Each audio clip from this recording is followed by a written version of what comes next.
All right, let's go ahead and hit the ground running. Folks, I know we just started. Fucking welcome to the second episode of the Sit Down. Today we are joined by members of the Battlefield 3 Reality Mod team. Um, we actually have a returning guest today. It's Jason Bourne, and it's actually been a while since we had you here. It's been 2 years, I think. Not even, no, not even 2 years. I don't think so. But gentlemen, if you want to go ahead and introduce yourselves, we'll go ahead and kick this thing off. All right. Hello, I'm Hoback. Hope you can hear me well. I forgot to ask. Um, I'm mostly like a QA guy for the reality mod. I do a bit of small stuff here and there. But yeah, that's about it. Not much else to say. Go ahead, Um, B-Box. I'm BBox45. Go by BBox.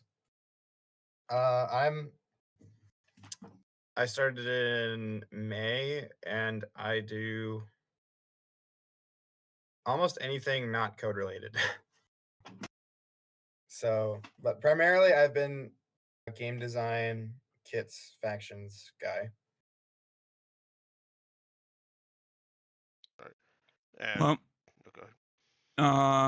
this is it's Jason Bourne, returning guest. I'm just a player. Found this community probably about a little over a year and a half ago, and recently just started a community for North American players. But here to support these guys and support the project that they work on, and yeah. All right.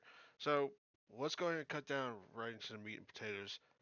Uh, for those who aren't too privy, can you explain what the BF3 Reality Mod is? Right. So BF3 Reality Mod. It's basically like a total conversion mod for the Battlefield 3 game. I'm sure everyone is familiar with.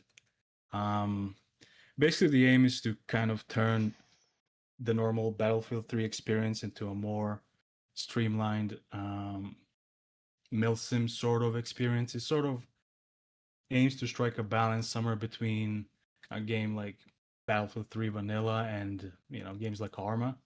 I guess our um, the closest thing we could be compared to is maybe something like Project Reality, which is kind of like not really like a predecessor, but it's something that we strive for to kind of achieve that level of quality and community and just the overall gameplay aspects that a mod like that has achieved.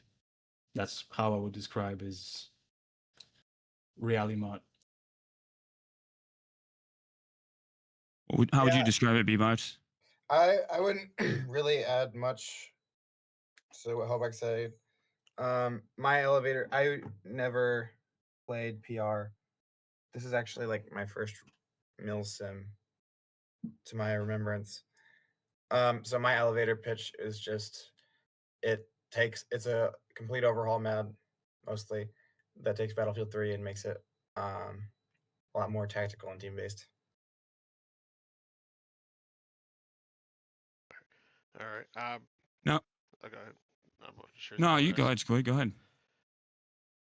Can you walk us through, um, walk us through everything that from like the start when you start working on something to like if you guys do some what are your beta testing or play testing before you implement it, like what hurdles do you have to go through in order to get an idea from idea of like a notepad to in the game?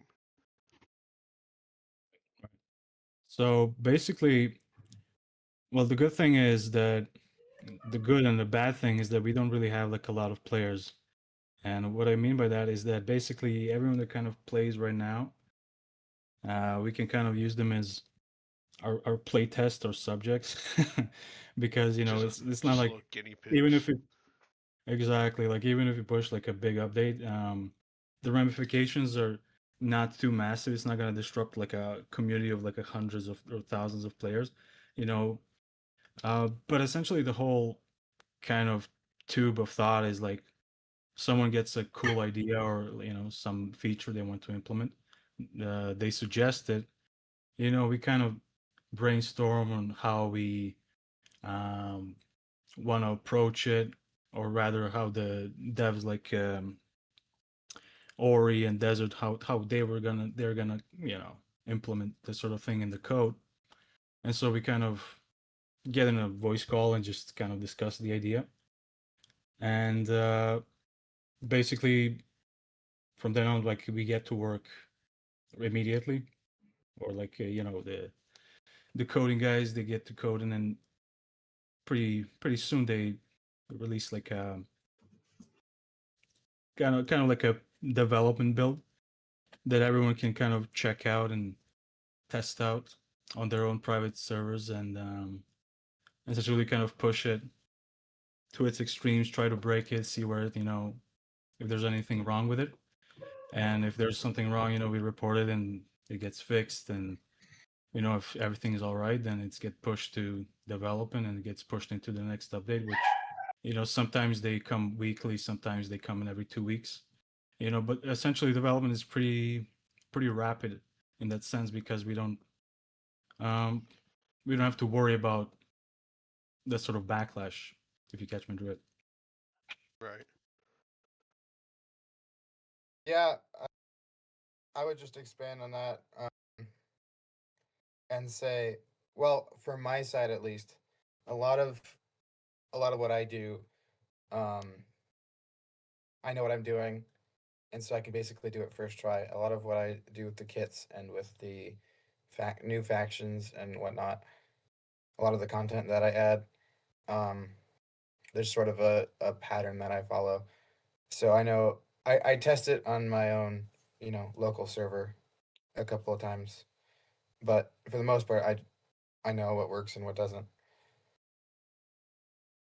Now, to add to that, I'm not part of the team, but after interacting with these guys and having conversations, these guys can take ideas, with what resources they have, and meaning resources, everything in Battlefield 3 is what they can work with. They can't implement their own assets. They can't implement, it's what the game offers is what they can work with.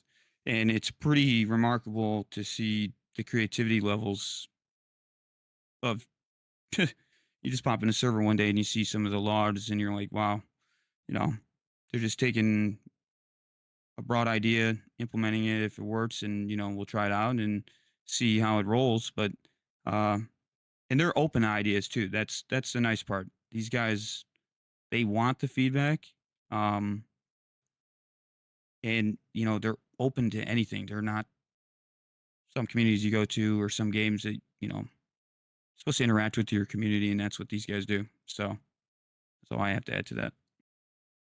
Now is I know you told me this was BF3, but kind of curious thought popped into my head the other day when like we're thinking about doing this stream.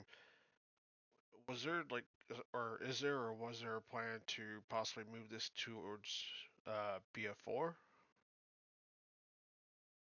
Right. Well, the thing is, modding tools for Battlefield 4 still haven't been, as far as I understand, fully developed. Now, I don't have like the full technical knowledge about everything, how everything's done and all of that, but I think it's pretty similar concept, the way the Frostbite engine works in BF4 as compared to BF3.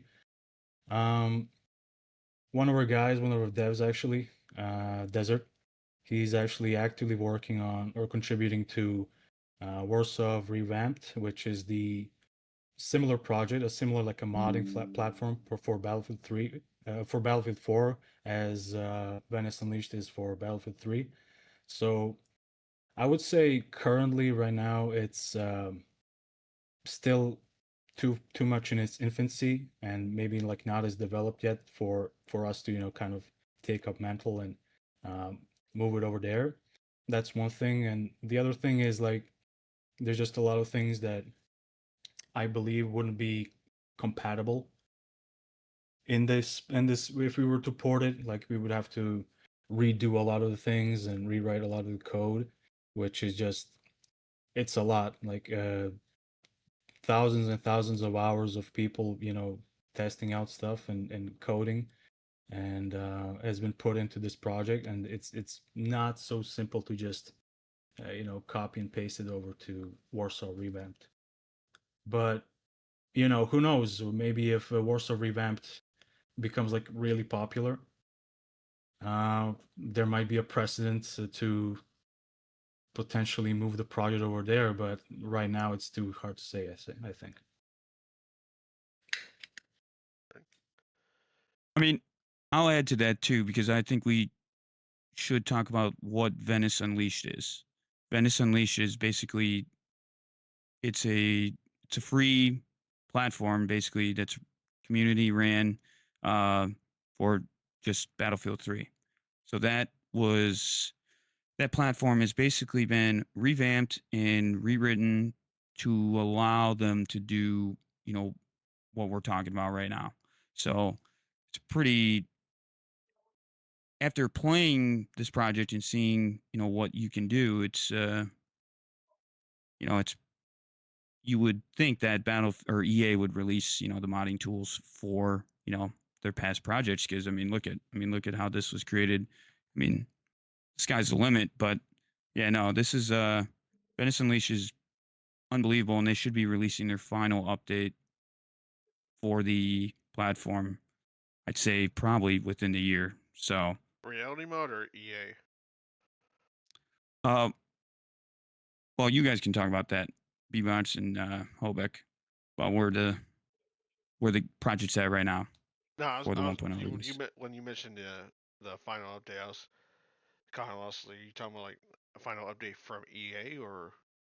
No, so Venice Unleashed basically like I Oh, said, it's their own platform and it's basically modding tools. Well, they're fixing stuff and they operate independently. So, they may find issues within, the tools themselves, whatever, but it's been a work in progress for them and they're hoping to release the final, version of it uh, in which there won't be, they've fixed all the kinks and whatnot. So, but they're a whole separate entity from EA. okay. Uh, anyone else got anything else before the next question? Yeah. So basically, just to clear up, basically like VU Venice Unleashed. It's basically like you could kind of think of it as like Roblox, whereas like it's not really like Roblox in and of itself is not really a game. It's more of a platform for making games, and so Venice Unleashed is in similar vein, more of a platform for people to make their own mods. So, which is what Reality Mod is based on. It, but on Venice Unleashed, you don't have just Reality Mod. You also have like different mods. You have zombie mods. You have fun bots and stuff like that. So you can kind of play PVE against bots. So it's a lot of fun. There's a lot of different projects. I think it's worth shouting out, especially like all the VU guys. They've been working really hard. I mean, working on Frostbite engine is a bitch to say the least. The things they've managed is nothing short of a miracle. And yeah, that's all I have to say on that. All right. Uh, Next question I was gonna have. When it comes to, I'm not even sure what update number you guys are on at the moment, but for each update that you guys work on from like start to release, how long does it usually start? Like, how long does it usually take, and what are the steps from like your first step when working on an update to the final step to where it's released into the game and does whatever it needs to do? Mm-hmm. B-Box, you want to take this one? Yeah, sure. Um, it depends on the update, but honestly, our our pace as a dev team is it can be kind of insane. It's when we're really working on something, it's usually never more than a week. Um, and that's for the pretty big updates, I would say. And a lot of updates are our workflow is very sort of, how should I say, Erratic. erratic. Yeah, and it's very it's really just based on whatever everyone else is doing at the time. Um, so like for one of our big updates, um, for the Middle Eastern Coalition faction that I worked on, that was my first faction. A guy goes by Jam. He had been working on a update for our Gulf of Oman map, and they just so happened to coincide, finish it around the same time, so that they came out in the same update, and it ended up fitting really well because that was a perfect map for the Middle Eastern Coalition. But a lot of it is stuff like that where each one of us is just working on our own stuff, and it sort of comes together into an update. There are times where we have sort of more structured updates, like our big combat overhaul update. That was, I want to say, 2-3 weeks ago. That was a lot more concerted. New bandage system, flashbangs, new dispersion system, like all came out at once as a package. Those were all developed with the intention of coming together. But even then, that was, um, you know, about a week, I would say, maybe 2 max. Yeah. So as like Bebos was saying, it really takes a short time because like as I mentioned before, we have like a pretty small community, and essentially they're all kind of like beta testers in the sense that we can push out these really like relatively sizable updates week after week. And if we don't find any bugs, we're sure that the community will, especially the Germans. We have like these Ente guys. They're like a clan that always play together, and they always try to find an exploit, find something that they can use and abuse the game. And we always appreciate players like that, because they show us like what needs to be fixed, what needs to be patched, and how what needs to be avoided. And yeah, that it's our workflow can be like filled with like maybe like a couple of weeks of inaction, and then suddenly one day a bunch of stuff gets added. It really depends on the day and also on the features that are getting added. you know maps mostly take the longest, I would say. What Yeah. was the biggest map that you worked on? So me personally, I started work on Alborz and was kind of trying to figure out. We really wanted a big map for our attack, advanced and secure game mode, and we were kind of lacking in those, so to say. And Alborz was one of those candidates. It's just a really beautiful map, really vast, has all of the vehicles that you could possibly need. And so I kind of decided I wanted to start work on there. Um, but then I realized how big of an undertaking that is, and so kind of I delegated that project to one of our very talented map editors. Her name is Luz, and she did a wonderful job with the whole thing. Added a whole bunch of buildings and areas that can be, for cap points and stuff, and also bases for the Russian and the on the U.S. side. And it's not out yet, unfortunately. That's because we're currently having a hiccup. Recently, a couple of months ago, uh, Venice Unleashed decided to move on to a different UI engine, which has caused a lot of the problems with some of the older mods that haven't ported their UI to the new engine. So And one of those mods is the it sorry. was kind of like a monkey wrench being thrown into a working machine.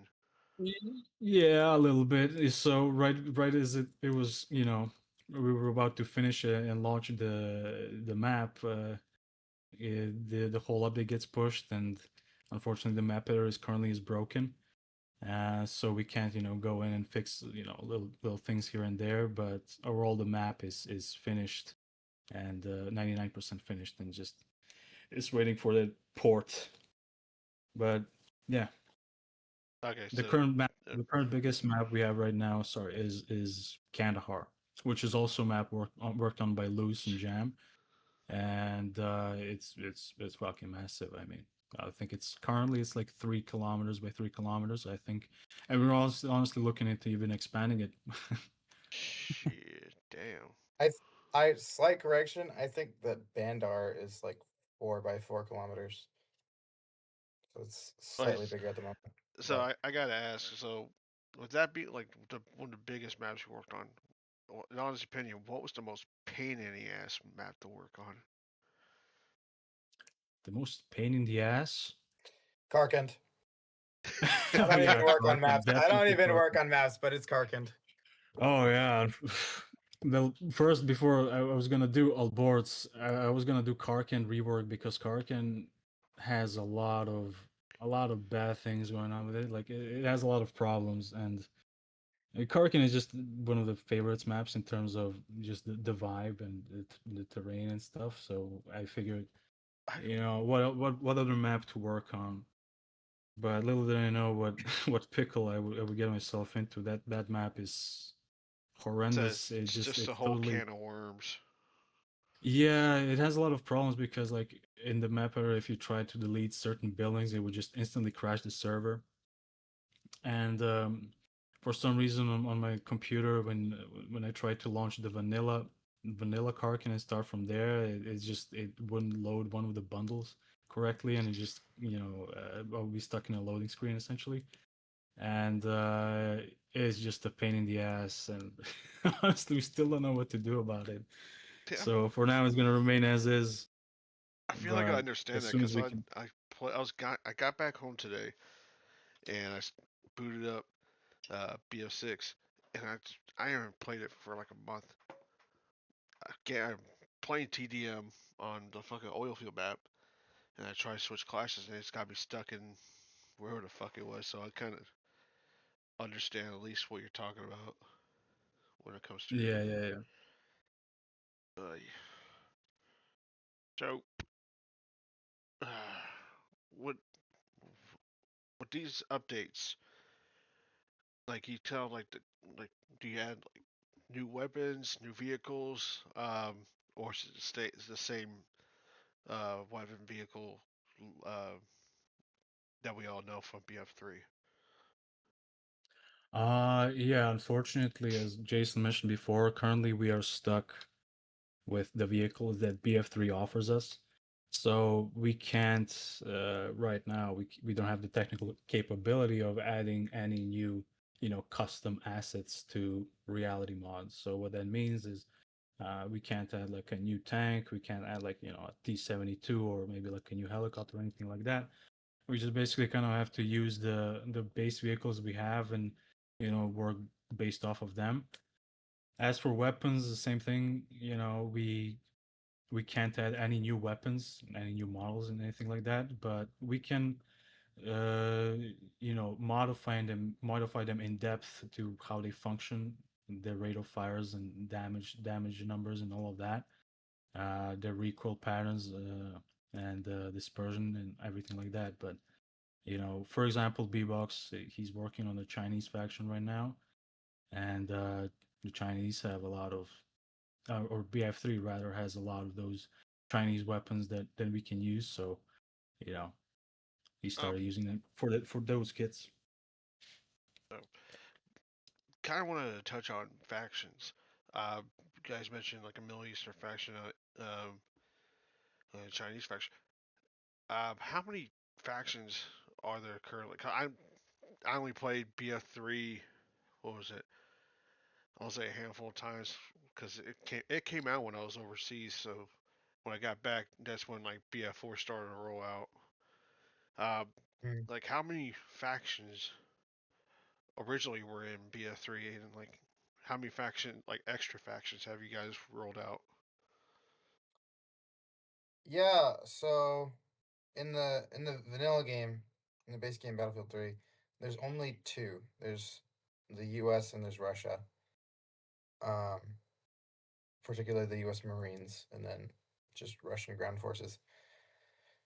But right now we're at 6, maybe 7. Once this China project gets finished, and I've made 3. I made 4 of those, and I've worked on all of them. Key name them all the factions off. Yeah. So there's U.S. and Russia. Before I started playing, the Insurgent faction for the Insurgency game mode was developed, as well as the Germany faction.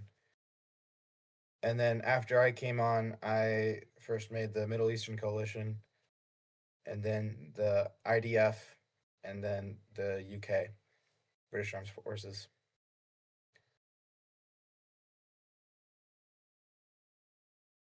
So I'll kind of touch on that, Squid. For any of the listeners that are obviously familiar with the Battlefield 4 Milsim culture, right? Bebox and I were talking yesterday, and he was showing me some stuff. How he structures and works on kits and factions. You can compare that to how they did that in the Battlefield 4 Milsim community with the MAs. It's very similar. I was super intrigued to see how he did it with the resources he had. So that's what you have to. The question you have to ask is what can I create? That can have the same similar representation in weapons from the base game. So, I mean, for what he's created is quite just awesome because, again, you're just taking weapons and taking like a 90%, similar, weapon between the two factions or the one you're trying to create and what's in the base game. So if you find something that's 90% similar, I say that's a pretty good choice that you can use for that, which, okay, that checks off a box. So I kind of wanted to add that because, I mean, I'm assuming they get asked all the time, can you make this faction, this faction? I even asked them, like, is Polish Grom coming in to the game? So, I was asking him and he told me what the whole spiel is into making one. And I'm like, okay, I understand everything now. So it was really interesting to listen to him show me that yesterday. So I thought I might add that. I could just see someone wanting to make an IRA faction. Right. Yeah. I could just see that. No, they happening. haven't seen Yeah, they could be the insurgents that the UK fights. It's coming in. It's just a whole conquest game, and all you hear is this Irish folk music coming in as they just cheap ram your ass and blow up.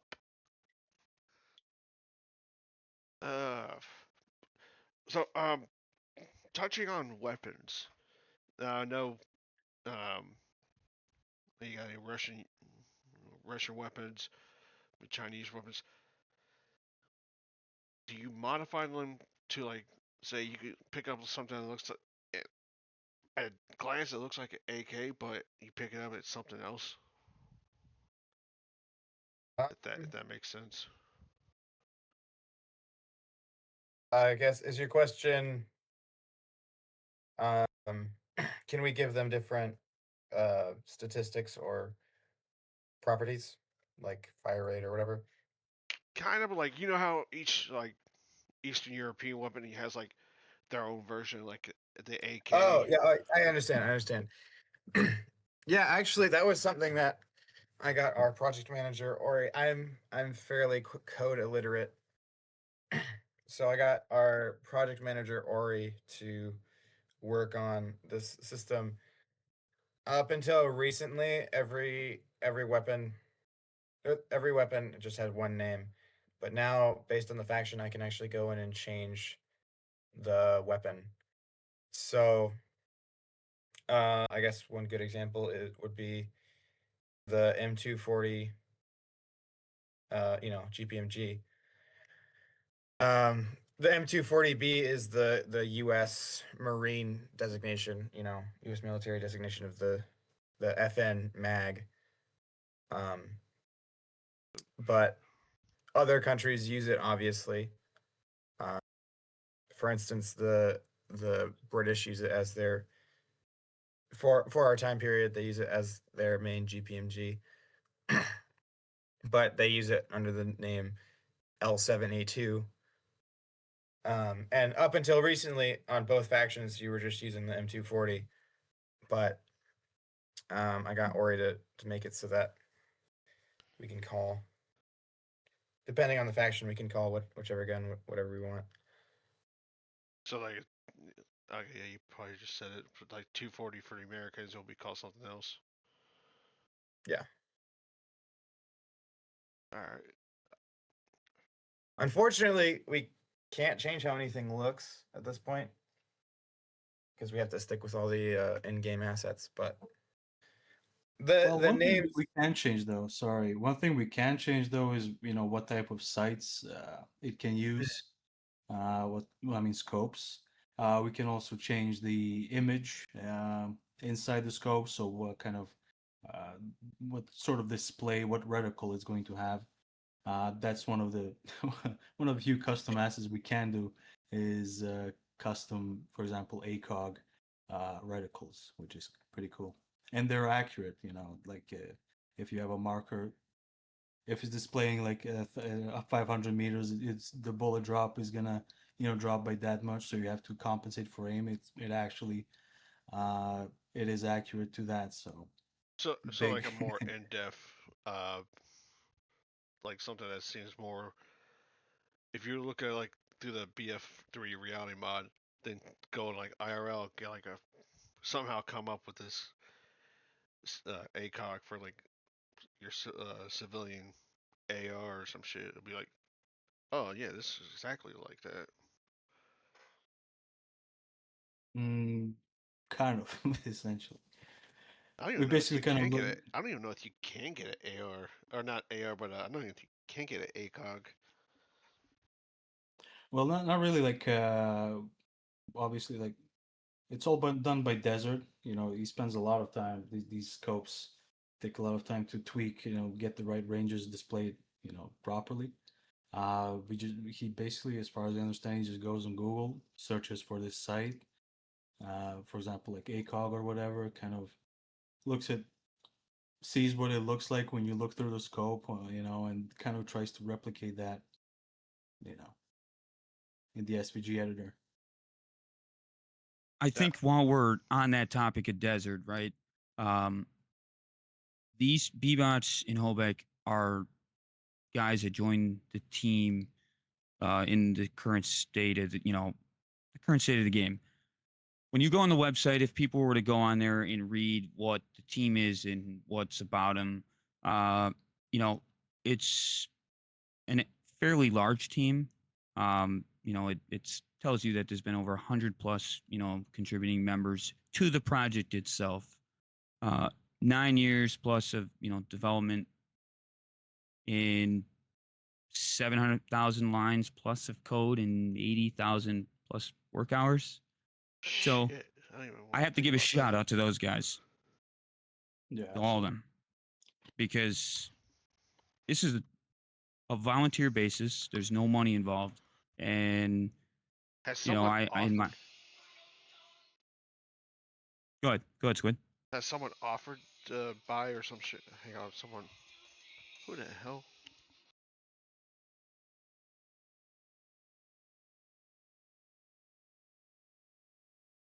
Sorry, I got one of those damn robocalls. robocalls. Yeah, fucking scammers or not even scammers, just some random business I went to is like, oh hey, you get deals, you give us your number. It's like, man, okay, I forgot to tell them no. They do it once every 2 or 3 months. But I mean, I just to touch back on that, like I got to just give those guys a shout out because what they've done since the time it's first been released to the public, in which you know, it hit the ground running. It's remarkable to see the progress and see the changes, as they come, and make an overall stable project that is enjoyable for everyone. So I did not want to forget to shout all those guys out because it's a lot of Alright. time, man, to not get paid for it. So Yeah, absolutely. Uh, but yeah, like going back to what I was trying to ask before I got that phone call.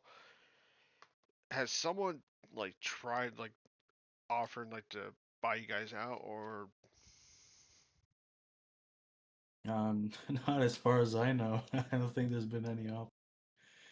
Yeah, I mean, we the only money we have is from donations, and that's directly put back into the project.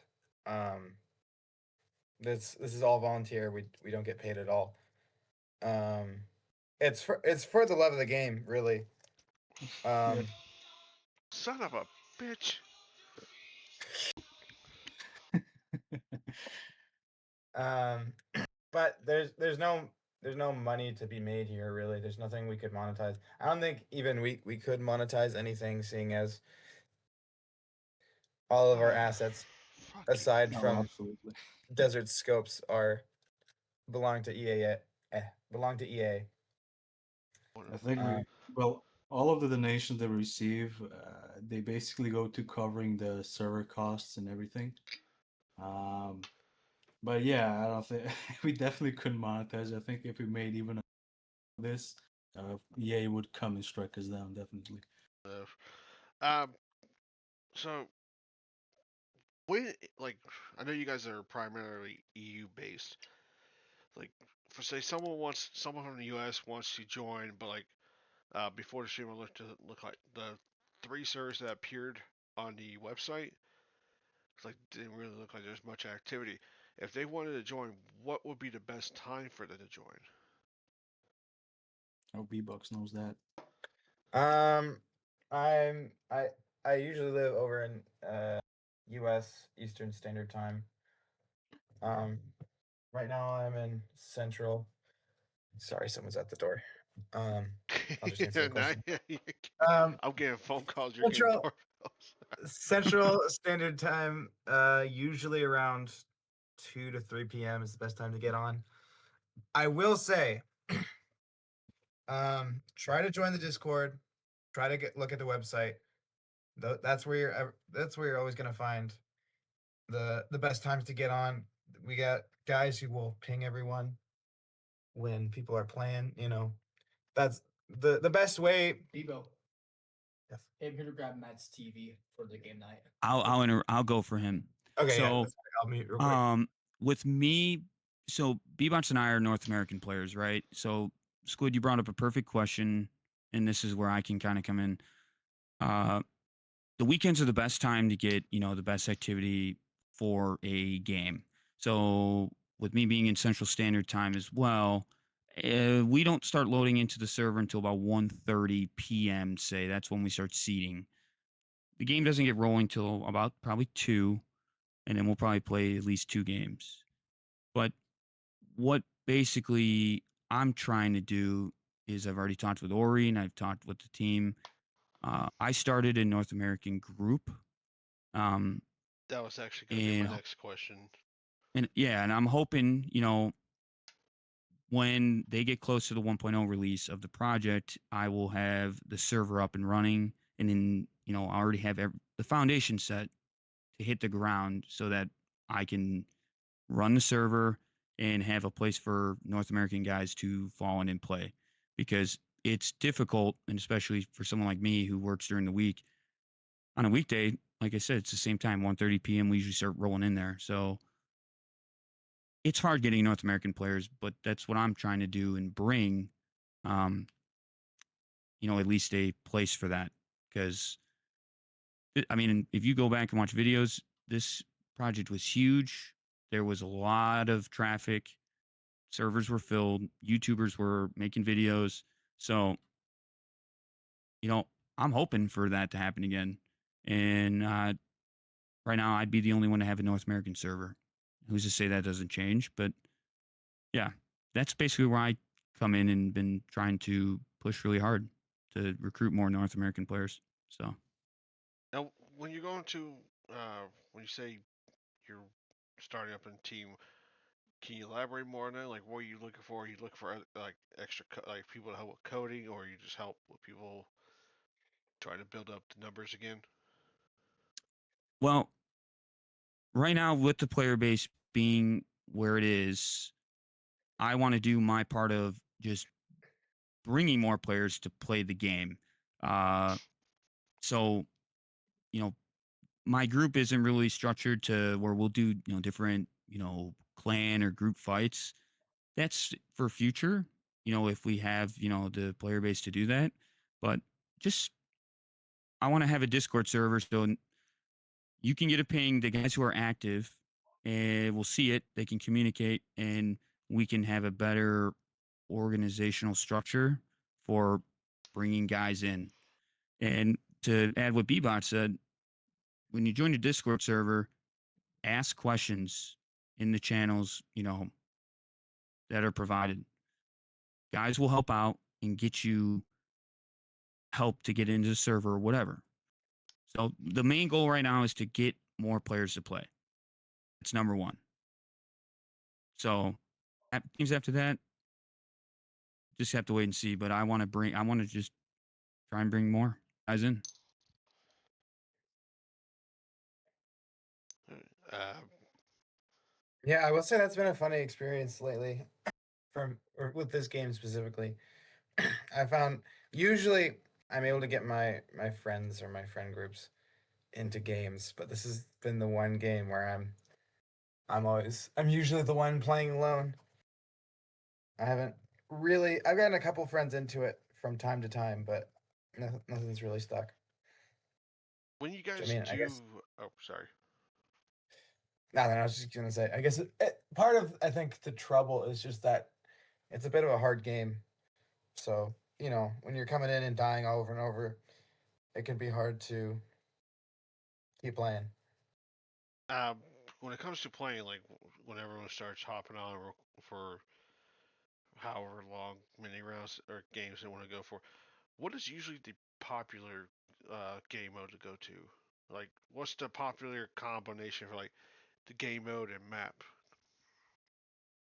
No, but currently we have three different game modes.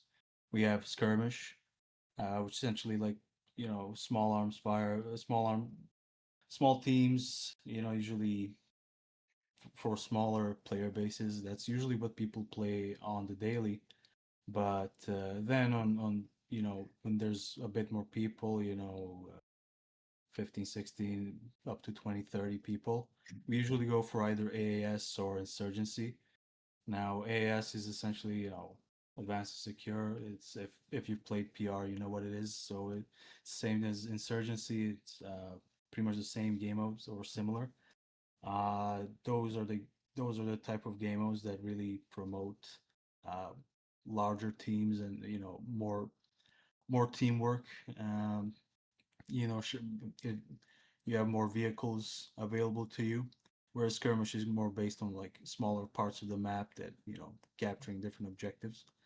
Uh, Essentially, I think my personal favorite combination of game modes is probably something like AAS and on Kandahar, because Kandahar is currently the biggest map we have, and it's honestly one of the most fun experiences. You know, fighting through the desert with all the different vehicles available. I think that's some of the most fun when you can get on the bigger maps with that have a lot more assets. Um, in my opinion, I think that's what plays to its strength when there's a whole lot going on, more than just one or two squads fighting on the ground. All right. Yeah. Uh, what? Well, I'll Oh, answer that. I'll answer that too. From a player's perspective, because these guys, they work. They're both players, but they're on the team.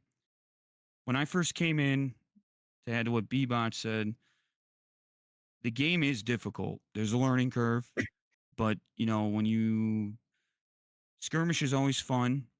Depending on what map you get, it can be more difficult than others. But you get on, and I'm not an asset player. I haven't learned how to play it. So, I mean, I would try it, but skirmish is very fun, especially when you get good squad leads on both sides. You can really get a great match. But then when you get into advanced and secure, you see the full scale of the game and everything working, and then just the overall environment. Even if you're doing bad, you're just like, wow, it looks great, it feels great, it's stable, and you know, I honestly, even though we lost the other day, I thoroughly enjoyed playing against all the assets and seeing the full scale of it. That was, I think, my second game ever, Advanced and Secure. That is it only like tanks and helicopters, or is it actual jets too? Oh, there are jets. Let me tell you. I'm right B-Bucks now. wants them on every feel map. feel like I just I want them triggered on every Vietnam. map. They should be on skirmish, actually. Um, Man just had a just whole for me. Vietnam flashback. Yeah, Yeah, I if a map has a jet, the first squad that's gonna be open is B-Box's jet squad. And you're in for a long day. Yeah, um, it's not gonna be fun for anyone else. I have a lot of fun. Can you Yeah, can you No, for sure. customize the jets? Like the loadouts besides like air to air, or like is there like guided bombs, unguided bombs? um, right now. So again, we can only use what's in the game. Right now, the jets are using basically everything that they have. Um, whereas I believe in the base game, you can only equip 2 weapons. We have all 4 equipped at all times. Um, What are the four? rocket pods, so Oh, unguided rockets. the Zunies. Okay. Uh, the The AIM-9 and R-73, which are like Yeah, the heat seekers. The Hellfire and equivalent rocket or missile, and then just plain old guns. yeah, the cannon. I forget. But that's actually an interesting feature you just mentioned, guided and unguided bombs. That we might think about it. I might suggest. I never thought That, about that. I'm pretty sure that We was might be able to Yeah. do something. I rem. Is I distinctly remember going to like the fleet wreck back in Yokosuka, and like we'll have like they have like this, what was it, like 10, 12 different stations where, oh, like 5 or 6 will have Xboxes, the other will have PlayStations. Like you go rent whatever game and play it, and before you leave, you turn the game back in. Like I remember playing BF3, like hook it up to random online. It's like just go in. It's like a vaguely. It's I might have been either thinking of something, but I was pretty sure the unguided bombs or guided bombs was standard. I I don't know. B-Box knows. I haven't played a No, whole I lot of vanilla those BF3. the unguided bombs. If I remember correctly, are in Battlefield 4, but not in Battlefield 3. That sounds correct. Um, that may have been it. so that's something I do pretty regularly. Especially when thinking about factions to create. I pine after all the things people have in Battlefield 4. Just I've always been a fan of Italian guns. I'm a kind of a gun nerd in a sense. So like the Beretta ARX series of rifles, I've always just been a total fanboy of. well, you can't And that forget the Benelli. oh yeah, but those are in BF4, not BF3. So I'm always a Really? bit salty about all the stuff they have in Battlefield 4. Well, Benelli's been around forever. The fucking shotgun the Marines use, that shit's been around since Oh like, no, they have the Benelli in Battlefield 3, no. not the ARX, the Beretta. Yeah, I heard like you're talking like the, what was the Beretta? Yeah. It was like pistols, yeah, shotguns. Wait, does BF3 have I that got one weird sci-fi looking gun that it's the one from like, if you play Bad Company 2, you know what I'm talking about. the real like real curve, like it's all weird curved and it has like that fucking Oh, railing the that F two goes. thousand. Yeah, like, not the F2000, but it's like the. It just looked like if you took away that railing that goes from like the front of the gun to like midsection, it would just look like a regular AR. It's like a tan color. Oh, that's like the XM Yeah, whatever. Yeah, X XM something. yeah, fucking. It was a No, standard XM08? AR in fucking Bad XM08. Company. I think so. Is that in BF3 as well? Nah, I think No, so. Damn. Unfortunately, I mean, no, I'm no. not sure which faction would even use it. Maybe. Well, it was an American experimental gun, and the story behind that shit's fucking. We don't even have enough time of day for that shit. It's a whole can of worms. Yeah. If a fat electrician did his video on it, so well, you could go dig through that. Um, I I know. got a question for you guys. I got a question for sorry to cut you off, Squid. I got a question for Bebots and Hobeck. Sure. We talking about the positives here. What what would you say some of the negatives are? You know, have they changed from when you guys first, came into the community? Did you have more negatives about, after playing for a month or two compared to the state of it now and the position you guys are at? Right. So I will kind of go here on from personal experiences, both a player and a dev. Obviously as a dev, you kind of get to see behind the scenes a lot of stuff, and you realize that what can and cannot be done, uh, which can sometimes be soul crushing a bit, but that's not to dismay anyone from playing our game. Please play our game. Uh, what I will say is the current state of Reality Mod is a lot better than what it was when I first joined, which was when I first started playing. That is, which is around May of last year. When it was when I first kind of noticed the mod. I played PR a lot, and I just kind of searched for BF3 PR, and Reality Mod was what popped up. I remember And hearing about PR. yeah, I bought I bought BF3 just for this, just to try it out, see what it's like, and I liked it. But it did have like a lot of problems back then, especially because that was during that sort of conversion of VU from the old UI engine to, because Uh, the old UI engine is, and a lot of people had problems with this, and this is I we assume this is why a lot of people left. It was the UI was just really unstable. Like people would get crashes constantly, and so that was like really really annoying and really detrimental to the game.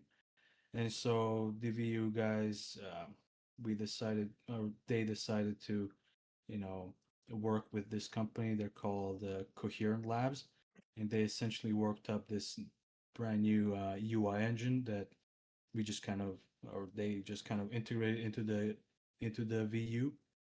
And basically, since then, we've had very few UI crashes. I will say the experience right now is not flawless, you know, but a lot it of those things are it sounds kind of, more reliable than how like Armor Forger would be with a lot. I want to say a good chunk of the mods on there. no, maybe I don't know. I haven't played Arma yet. I can speak from experience because it'd be like the slightest mod, like oh a t-shirt mod doesn't like fucking this and that, so like end up crashing the whole fucking thing and it just ruin everyone's time. Yeah. So basically, currently, I wouldn't say it's like a completely flawless experience. Like people will get crashes here and there. Um, and fix for it. There are some things that you can do to kind of, if you start getting crashes, there are some things that you can do to kind of minimize it, or kind of prevent it from happening for a little bit.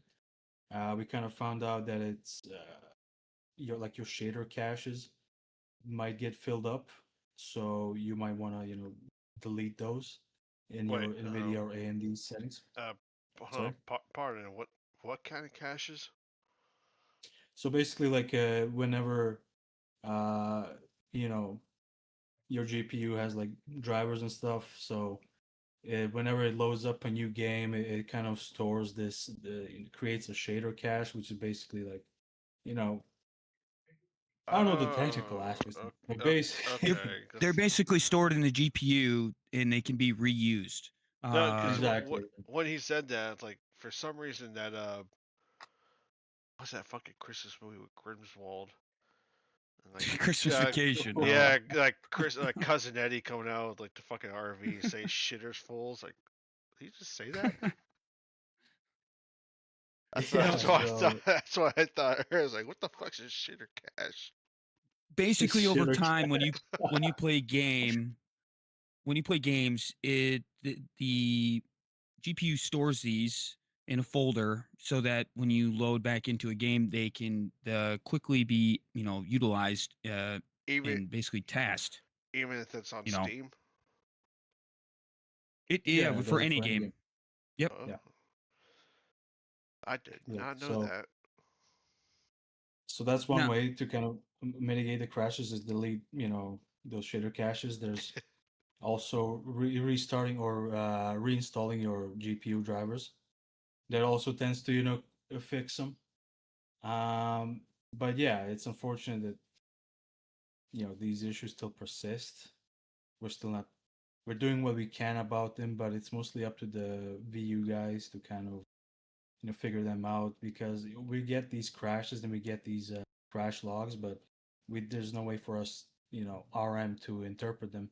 So we mostly just send them over to VU guys and let them have a look. But honestly, they have even less time than we do, so it's kind of a waiting game for the most part.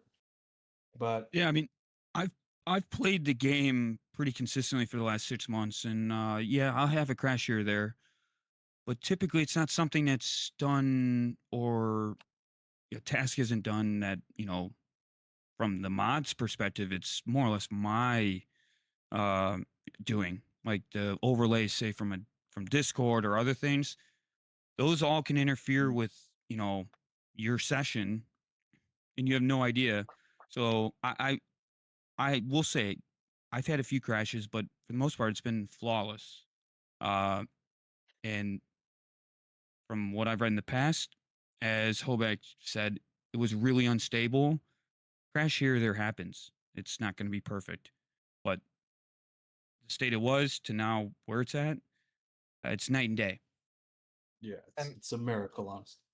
actually, I will say, in the event of the crash, when the game launched, crashes were a bigger part of the experience than the game itself, from what I've heard. Um, and so there was a lot of work put into not avoiding the crashes, because at that point they couldn't, but making it so that when you did crash and you got back in, the experience was a bit shaped up. So when you crash, you keep all your stats. I think usually it puts you on the same team. I'm not as sure Yeah, Yeah, about it that does. that is correct. Yep. one. It does. There are a lot of systems set up to help crash management. Okay. And if someone experiences a crash and it's like during the Discord, is there a ticket they could use to like help say, hey, I crashed, but say they're not knowledgeable about like what may it causes? Like, would it be Hmm. like a process to help them out? It's like, hey, or like walk them through possibly like resolving the issue that may have caused a crash? Yeah, so basically, most of the time, whenever a person crashes, VU will pop up a crash report, which it will automatically send a crash report to the VU guys, but copy. There's a little button that you can use to copy the crash report itself, and then you can post it over to Reality Mod. There's a text channel called error dumps, and you can just post your crash there. It's fine. But if you want, describe what happened before the crash, most of them, 99% of them, are not really due to a mod glitch or a game glitch. It's mostly some back end stuff that causes it, some error. Which, by the way, most of the crashes come from like some error that happened and just the engine couldn't chug through it for some reason. But I think I've heard. I don't want to say this like hold the view guys, you know, up to some standard, like in the sense that I don't want to put pressure on these guys. But I think I've heard someone mention that maybe the next update will make it so even if an error occurs, it should not result in an immediate crash, which is good news. It should drastically reduce any issues I if will there say, were to come. add to Hobak what Hobak just said by adding that Ori told me specifically to bring that up as a major point on this discussion. So that's Oh, awesome. going to happen. It's going to Oh, happen I next didn't few even know months. that. Trust. That's Oh, great. shit. That's good. great news. All right. Uh, next thing I wanted to touch base on was the next upcoming update that you guys know 1.0. Uh, can you guys give us like a brief insight of like what's to come with the upcoming update? So, Well, Or what can you talk about when it comes to the update? well, we can uh, talk about anything really. we can talk about anything we want. The thing is, we don't really know when the 1.0 will come. There might still be a lot of updates between now and then. Currently we are on version 0.99.99, and you might say, Jeez. well, what comes after that? Surely it's 1.0. That's pretty much it. And You're I literally at can the tell end. you, Yeah, okay. I can tell that you can always add decimal, and Ori will prove you It's that. just it's just Here's gonna be the turned. scoop. It's Here's gonna the be turned scoop. to 99. Here's the scoop. Update 1.0. Gonna What's be that? a What's that one a inglorious Princess bastard? Palmug, and that's gonna be it. What's that one inglorious bastard scene where Hitler's getting pissed off? He just starts slamming the table, going 999. Someone's just gonna keep on. He's gonna keep on adding decimals, add 9 to it. It's like it's gonna keep going. Fuck. Exactly. We're gonna turn to hexadecimal. We're gonna start using letters as well. Be a Uh, long ass but rope. we don't know what the 1.9, 1.0 will bring. But Has there been you know, testing for it? well, not yet. Honestly, we just kind of, as we said before, like our updates are kind of erratic. We just kind of idea one day, next day, ready for testing. We test it and we test it, and it's get tweaked. We test it, and then by Sunday it's released, and everyone gets to play it and enjoy it. Um, Or not enjoy it. or not enjoy it. Everyone will complain. There's always gonna be one. There's always gonna be one. Exactly. So kind of just we don't know. Like we might add a whole lot of stuff by then. But right now, I think what we're working on, well, B box is basically finished on the next faction, which is China.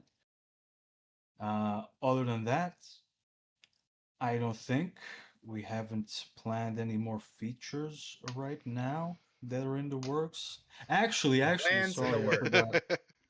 Actually, sorry. Ori is currently working on the stat system, so you will be able to track your stats, as you play along.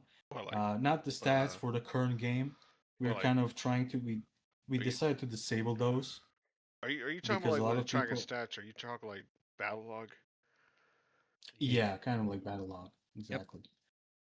So currently we decided, usually when you press tab in the game to open the list of players, you usually get like your kills and deaths for the current match. We I decided to I disable wouldn't that know that. I because always play on console. yeah, we decided to disable that because in RM it's usually part of the fun is that you don't know if you killed someone. You don't get like a hit rag or anything like that. So, you kind of have to check if they're really dead or not. And, Yeah, just double some tap them. people used to double tap them or you just go by their body, make sure they're bleeding. So Be, a lot of people used to abuse that. They would just constantly just, check tab to see if they killed. just pop in like Mickey Mouse, just looking at it. It's like, oh, I want to watch him bleed. Yeah. Yeah, exactly. Well, the thing is, like, if you get wounded, you player model would just fall to the ground and ragdoll. But if you give up, you're not dead yet. You can be revived. But if you give up, then you start bleeding, so you can check if someone's dead that way. Uh, but That's yeah, we decided. I kind of hated that. It's like just Yeah. die, it's either die or wait. Just fucking Well, like that's the interesting part Well, about the game, though, because when you die, it's a ticket-based game. So, you die, you lose a y- ticket. Yeah, yeah, so you need to really, I mean, you could have 10 tickets left and you're determining whether to bleed out or not. I mean, but all those we different all know how factors. the fucking medics in Battlefield are. We all play the game. They'll be like 2 yards. yeah. They'll be 2 meters away from you. They still want to see you. Well, I have to Yeah. say, I think I think the people who play the project currently, I think the medics know their role without even having to, they know the. Well, besides B-Bots, I've seen B-Bots play medic once or twice, and he's at the front running and gunning, and just he's three, Good four chilling, kills, and I'm like, everyone. just give the man his I'm jet. like Doc in Rainbow Six Siege. Actually, the best way to save a life is to take one. Hell yeah. Yeah.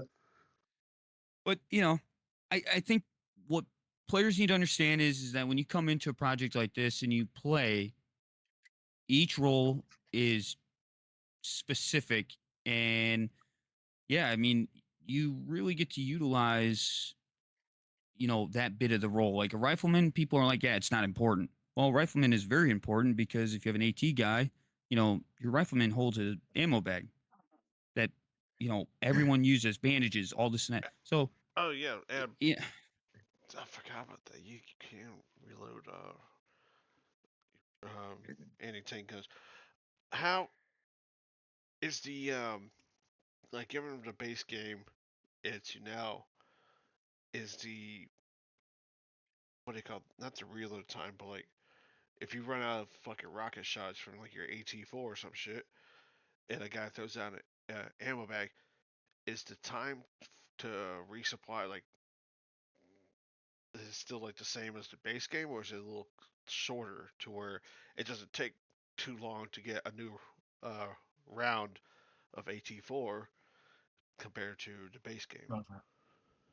Okay, so the way it works, the resupplying system has been completely reworked. Uh, right now, if let's say you're a lat guy, light anti-tank, you carry around an RPG or whatever, and you fire off those two shots, and you need more ammo. And look, there's a rifle next to you. He drops you a bag, and so what you do, you don't just stand next to the bag. You open up the bag in the little menu, and you select exactly the stuff you need. So if you need like magazines, you select magazines, how many you want to add. If you need grenades, you add that, and if you need or tandem RPGs or something like that, you is pick there a whatever you limit? want. But Is there a limit like how many yes, rocket shots you can have? yes. So each one of those little assets, has a little bit of as a cost. So each mag, I believe, is like 10 points. I believe grenades are like 5 or 10 as well. And rockets for the RPG, I think they cost like 75 or something. And in total, each ammo bag has a maximum of 100 points. So you really have to like use it sparingly, Oh, so or use them, it's by cautiously. points then. Yeah, we have like a point system for Oh, I resupplying. I thought it was like guy throws down a bag and like you open it, it's just like you just go in and grab ammo. And it's like instantaneous. I didn't know it's like by points for like as we like Jason. You and I played Battlefield 4. You know how like you sit you right next to it and you automatically, yeah you reload have to your whole wait like kit. what 30-45 seconds just to get one shot. One. Yep. Yeah, yeah, Unless you got So, like but three other guys carrying ammo cans and they all throw it at you and it's like fuck it, okay, just killed it down to 15 seconds. and that's where it makes it interesting because each role has a place. Most, like I said, most people just, yeah, you're a rifleman, go do whatever. No, no.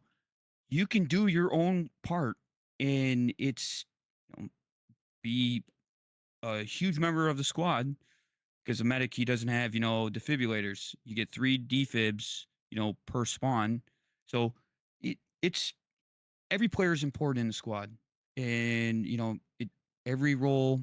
How am I trying to put this?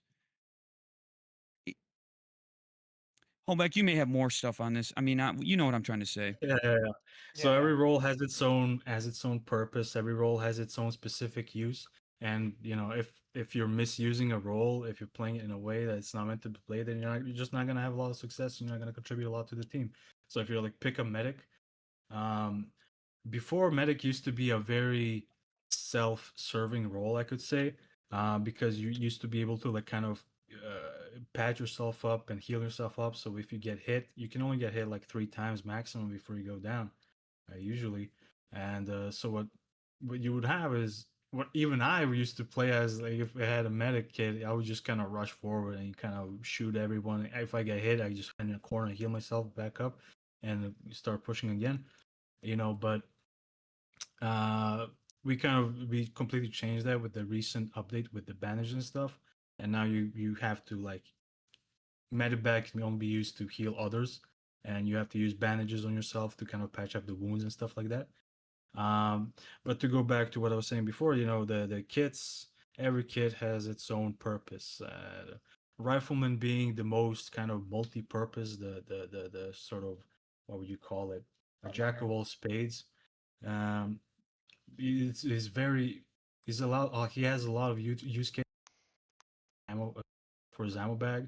He can not only resupply his allies and stuff with whatever stuff they need, but he can also resupply things like mortars, things like tows, and other stuff that you need, hard assets to take out vehicles or different stuff from a distance. So a rifleman is very important. We also have machine gunners, which are specialized in holding down different angles and the passages, and obviously we have snipers and combat engineers, breachers. They use their C4 to take out fobs or take out walls and different constructions. It's every role has its own purpose, and the most important thing is to work together with everyone else to kind of bring out the most synergy that you can for to be successful at all. What the hell? Got anything, B-Box? You dipping there? No, man, I'm a cigarette. Oh. But now to add to the roles, right? So when you put a fob down, which is basically your forward operating base, you have to have these crates that have a higher points value. There's different roles that you can get in your squad from those crates. They don't, you have a set, assign list of roles for just being in a squad. But if you want a specialty role, you got to go to that crate and then, pick out that kit, and it can only be one per squad. So there's AA, there's a spotter role, there's a heavy anti-tank role, there's a few other specialty ones, and like there's different gadgets in each of them that all allow you to be whatever squad you want to be. Whether you're just hunting down tanks or hunting down, you're an AA squad, you can have a squad leader with a SOFLAM, lasing targets. So you would hope that the squad lead, in game is talking with the other squad leads. So, hey, we're going to take care of the air assets. So it's really interesting because you can be fully modular, which I like. Yeah. All right. Gentlemen, is there anything else you guys want to add? I don't know, what haven't we covered? Um, Let's see. Do you guys do like events during like the holidays, like say Halloween? um, Events, not really. sort of, and just in the sense that we play whenever we can. You know, I think. Um, I guess just going back to the the workflow discussion. Um,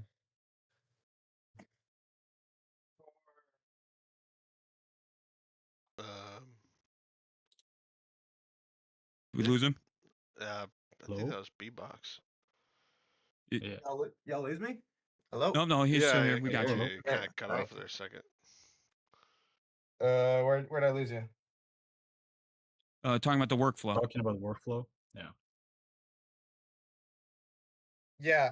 I think what's sort of unique about our workflow is that and our sort of development style is that particularly Hoback, Ori, and I are on playing the game almost every day. And Ori's the squad leader. I'm the asset player. Hoback's the support. What am I? Oh, emotional support. uh, but we're all playing all the time, so we all have a fairly good sense of how the game actually plays, and as opposed to how we think it should play. Um, and in the same sense, like we're all friends, so we the Ori. I think Ori's a great product project manager for us right now, in the sense that he just lets us do whatever we want, and he doesn't particularly push us to do anything.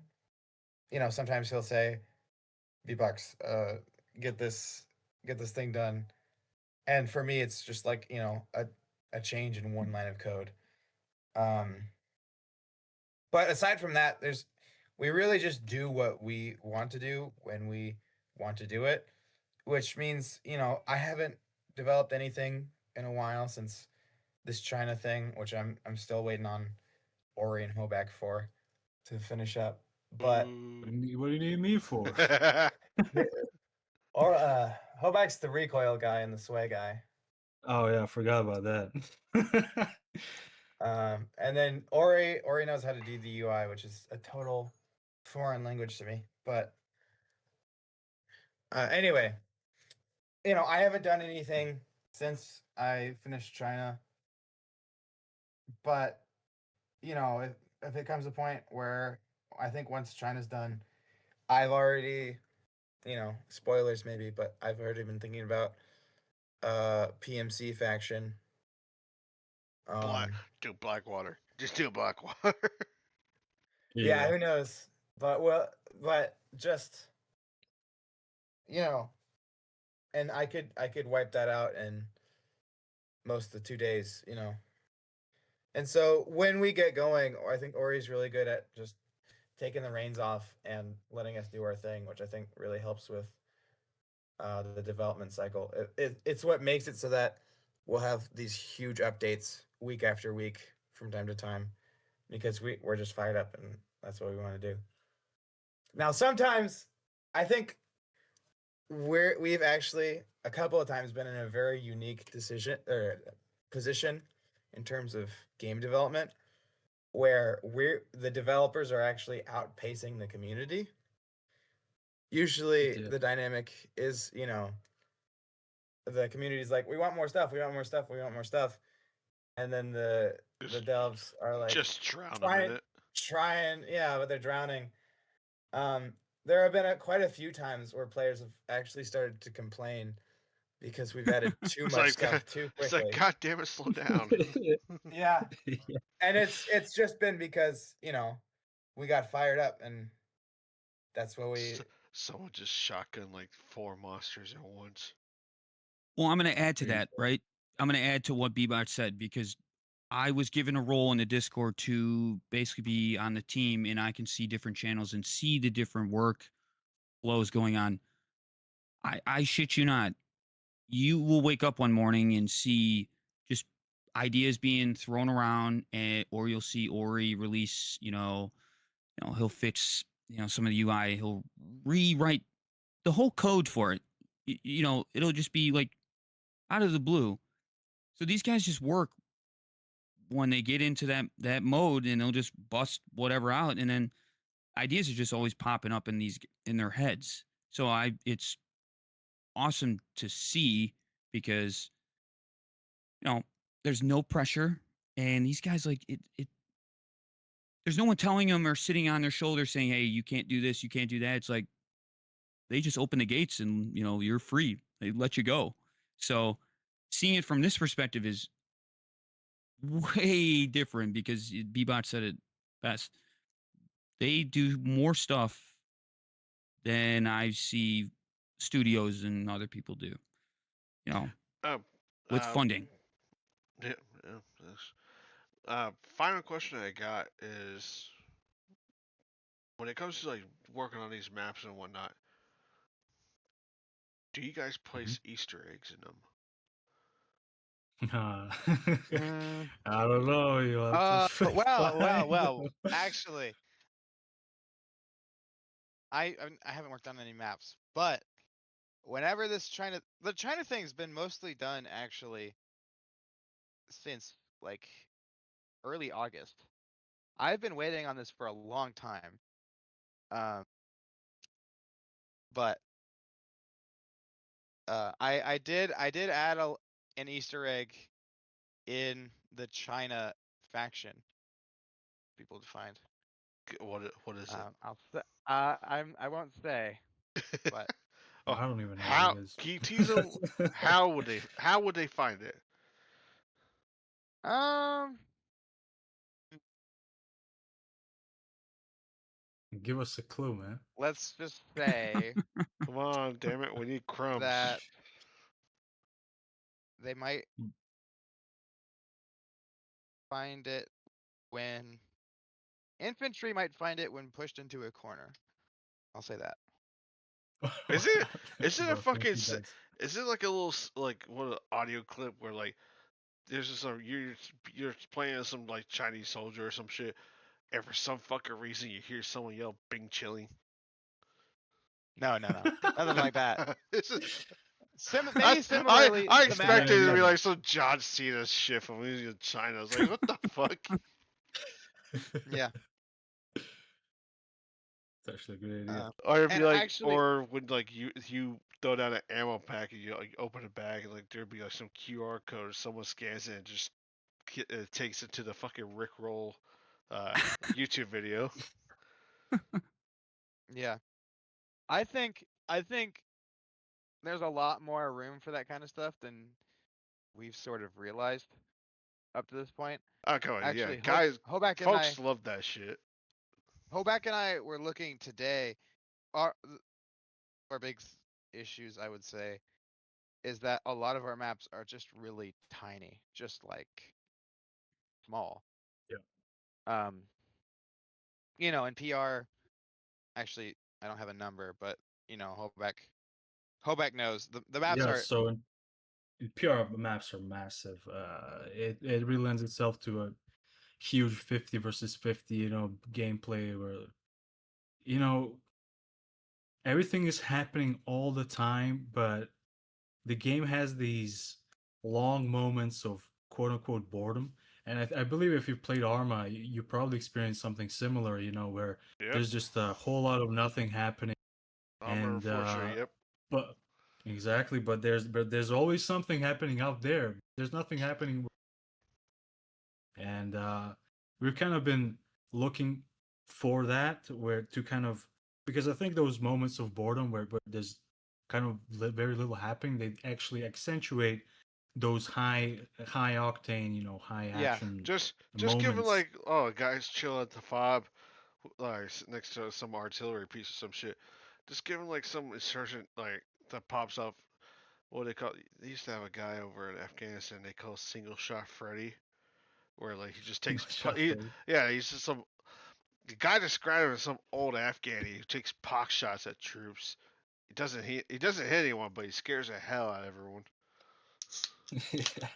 It's Yeah, just ask I someone actually about he's saw that. that blind. video recently. Anyone who's watching this, whether it be on like Twitch or YouTube, as soon as they hear the name Single Shot Freddy, they'll know the video I'm talking about. Yeah, I know it. I see it. It's a good video. You think he's Anyway. blind? How do you figure that? Well, he doesn't hit anyone. You'll just We hear got B-bots. you hear ding Anyway, off all that's background to say our maps, like our biggest two maps, I would say are Bandar Desert, which I think is like 4 by 4 kilometers. That's That's what I small. read. Yeah, I mean, compared to some other games, pretty small. And then Well, Kandahar's it's like, kind of small in the What's sense that a lot of the its area kilometers? is not really usable. What's the kilometer to mile conversion? 1.6 kilometers, 1.6 like 1 mile. kilometers. Yeah. You said So you do 1.6 the equals math, a Adam. mile. Yeah, Yeah, that's still beating a about lot give of or the take. AAA studios and what they're putting out today. Yeah. It's unbelievable. But the question already, like with how the game's set up, even with like 20 players on Kandahar, which is 3 kilometers by 3 kilometers, you're basically having nonstop fighting games where you're just always, shooting and dying the whole game. Right. And I think that's one of my least favorite parts about the game. But actually, Hoback and I were just looking at some of the maps we have that we can use, and we were realizing that the terrain that we could work with is actually pretty massive. Like Kandahar, for Yeah, instance. Right now we're using a 3 by 3 kilometer roughly area. We could easily go 7 by 7 kilometer. yeah. 1.3 And on some times other maps, we're talking 2.3 up to times. 10 by 10. Yeah. Some of the maps are huge. Which is a boon for me personally, because a lot of the maps we're playing on right now aren't big enough for jets. But if that's 10 by 10 kilometers, what's not to It just add? it opens up the game much more. Yeah. B-bots is 100% right. Fucking And fucking beatbox would be like Tony Soprano. He's like gets a map that's 10 by 10. He's like he just props in. He's like finally some gabagoo. Where's the it, Gabagoo Jets, man? that's why we all, the three of us here, we all want the same thing in the sense of we want more players so that we can get see how well. I don't know. I've never experienced a full server on a map like that. Maybe those two have, but I feel like if we build a player base that is pretty consistent, I feel like that is something that can be in the future, like those bigger maps, because like I said, it opens up the game to much more. You can have squads that are just being a pain in the ass, a 3-man squad, 4-man squad, and you're not in these constant engagements, and you get to really see the whole grand scale of the map and what was created. So Yeah. I personally like those moments too, I will say. All right. So I haven't played on a full server yet, but a couple of months ago we did have an event to sort of test out different stuff, test out the stability and how everything runs when a server is full. We uploaded like a video on our YouTube channel, and it got a decent amount of views. And called a bunch of players to come test this thing. And I personally, unfortunately, didn't have the time to play it. I didn't manage, but B-Box here has played it, so maybe he can share some of the experience. Yeah, actually, it was really like I only got to do really one game because I had I had other engagements at the time. But that we played one game on I played one game on Kandahar. I was like, even just it would have been like 60 players. That's that's half of what What would our it actually servers fit. The server capacity, yeah. But even then, the gameplay was just so strikingly different. Because with that many players, right now the way we have it set up, usually with our player counts, one squad has to do multiple things, and so everyone like one squad has to build a fob, um, attack the objective and defend another one, and so everyone's split up.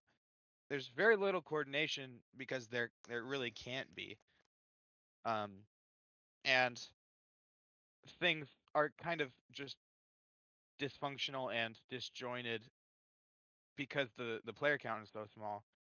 Right. And because that's our point of reference, sort of, if I remember correctly, what Desert and I were wondering was if it was just going to be really bad, like if no one was going to be coordinating at all, if everyone was going to be going off and doing their own thing. But actually, when we played it, the communication and the coordination was like way stronger than we've ever seen before. And I think a lot of that has to do with at the higher player counts, you can actually fill full squads, and a squad can have an objective. It can Yeah. have its own objective that it's supposed to fill out.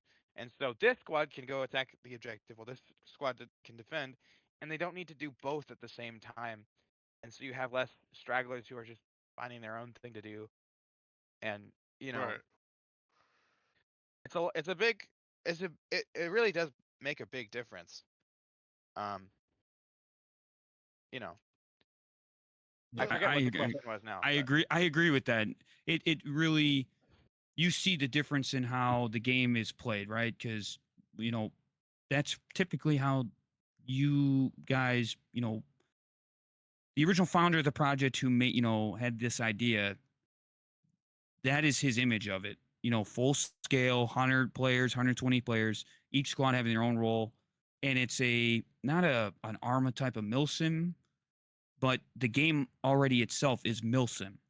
So, in order to be successful at the game, you need to be team orientated. You need to use your mic, please. For anyone listening, we encourage you to use your mic. We won't bite. Please talk, because Please. I say that because in some games they just don't use it. But It's like No. Chris Farley just say, please, for the love of God, just say something. Yeah. but I think we forgot to say, if you do want to try this project out, you need to have Battlefield 3 copy of it. You need to have all the expansions. Right. That should be no So, problem. How much does Battlefield 3 cost today? well, depending where you So get currently, I it, think it's $20. how much is it?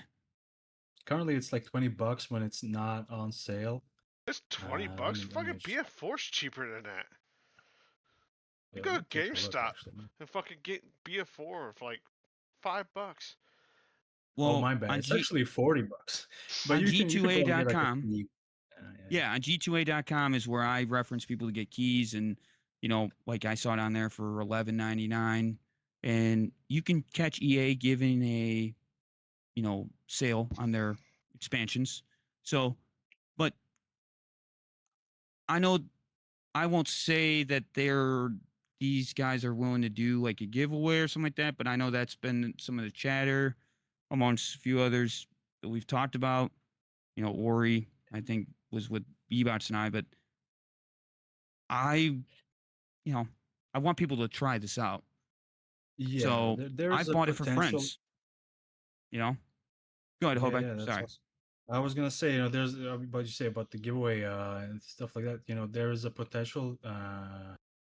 Maybe in the next time. What I was gonna say, when BF3 goes on sale, hopefully it's gonna be soon. It used to go on sale very often. You could grab it for like $2 or maybe $4, which pretty cheap. We were gonna do maybe like another play test that people can kind of join, and if they don't have BF3, they can maybe like at that time. But unfortunately, right now, the sales for BF3, they haven't been very common in the past couple of months. I think the last back in July, but also the same goes for all the other BF titles, which I think that's mostly due to BF6. You know, trying to wrap in inventory or something like that. But maybe it will go on sale again, and there might be a giveaway. I don't know, sure. Or he's the one with the money.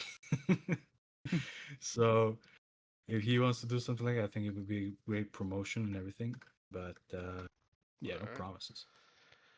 But alright, gentlemen. We about hit around the end part of our stream today. Is there anything else before we end the stream. You guys like to say? Yeah, well, personally, I just want to shout out everyone on UKF. Oh yeah, They've they've stuck with us for a long, long time. yeah. It's basically the only active server that kind of really Actually, like for months and years. do you Sorry. mind if we do some personal shout outs real quick? Yeah, go Yeah, ahead. for sure. Shout out to Chrome Bull. Shout out Shout out Crumble, South. South, Suicide, uh, Spanky, Deadman, Silencer, Dirt Diver, Poisey. Uh, I can't say everyone in the UKF. It's a big group, but Can't remember, all man. all Alex, you all of it. yeah, can't remember all of them. But all you guys, Jordan, Alexander, Alexander, Melissa, Odd Joe. Redux, all y'all guys, our goats. They've been kind of carrying the community for a long time now. Crumble and South, they run the server, they host the events. They're really our guys. Also, shout out to Enton Troop. Shout out to Yep. Monolith, Roy, PDB, Violend, Novo. Who am I missing? The hilarious fob Well, builder. Imba. the rest of Germany. Imba. The hilarious. That was Jordan. That's That was Jordan. But Oh, Roy. Were you seeing Roy? Did you? I said Roy. My Yeah. bad. Yeah. But also shout out to the whole dev team: Jam, Luz, Ori, Desert, Illustrious Jack, even though he denies it. Shout out Jack. Um, Please come back. We need your. Please. oh yeah. Can I make it? Shout out Milkman Dan. Shout out everyone. Everyone. Shout Whole out group. fucking everyone. Too many names to name. We love all of you. We love all of you. All right. Yeah. Well, folks, this has been Sit Down episode 2. If you guys have not seen our latest tweet so far, we got a finalized update schedule.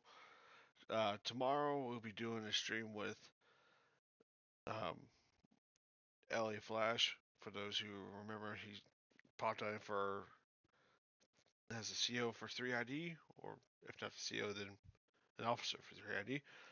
But today he'll be popping in as the leader of Milsim units, telling us what all is new with MU. So new year, new MU.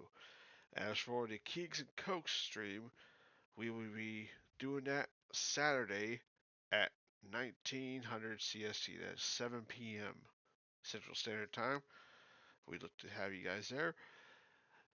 Gentlemen, cannot thank you guys enough for taking time out of your days. I know, at least for one of you guys, it's probably early in the morning. Granted, it's probably like Yeah. early Saturday morning or some shit. Yeah. It's about almost 3 a.m. It's Thank fine. you, Don't Squid. Jesus Christ.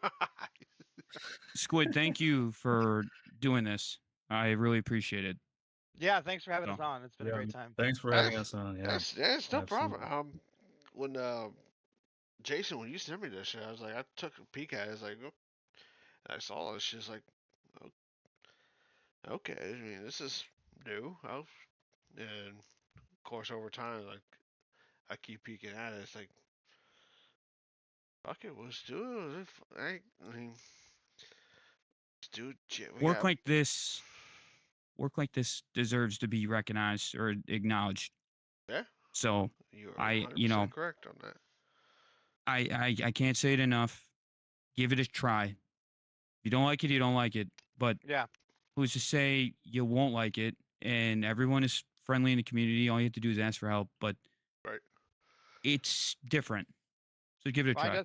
Find us on Battlefield 3 or BF3Reality.com. Yep. That's our That, website. yeah. We've been having trouble with our Discord link for ages now, but if you get to discord.gg/UK Fairplay, I believe, um, you know, the UKF guys, they're our guys. They'll get you in with the RM Discord. but they're a great place to be. They're a great clan. You know, Okay. it's All right. So everyone, for those of you who tuned in late, we will have a link to the BF3 Reality Mod website in our description. And I'm sure Jason or someone here will provide us with the Discord link if possible to one of the groups that can get you guys into the BF3 Discord, BF3 Reality Mod Discord, and hopefully from there we can see nothing but more uh, more updates for BF3 Reality Mods. Of course, bigger maps because I know fucking B-Box is really happy as shit. We'll be in touch, Squid, when the 1.0 release is, in discussion and close. I'll get in contact with you again, and we can set something up. Someone I'd be more than happy to. Someone do an Easter egg with the QR code for Rick Ashley. I would worship them. Just an Easter egg where they like either pop up with an ammo box or they go shoot a picture and it pops up behind the picture, something like that. It'll be a good laugh for They'll all. figure something out. But They'll figure Yeah. something out. but anywho, gentlemen, ladies, gents, Gentiles, whatever the hell you want to call yourself nowadays. Till next time, stay sharp and stay tuned. We'll see you in the next one.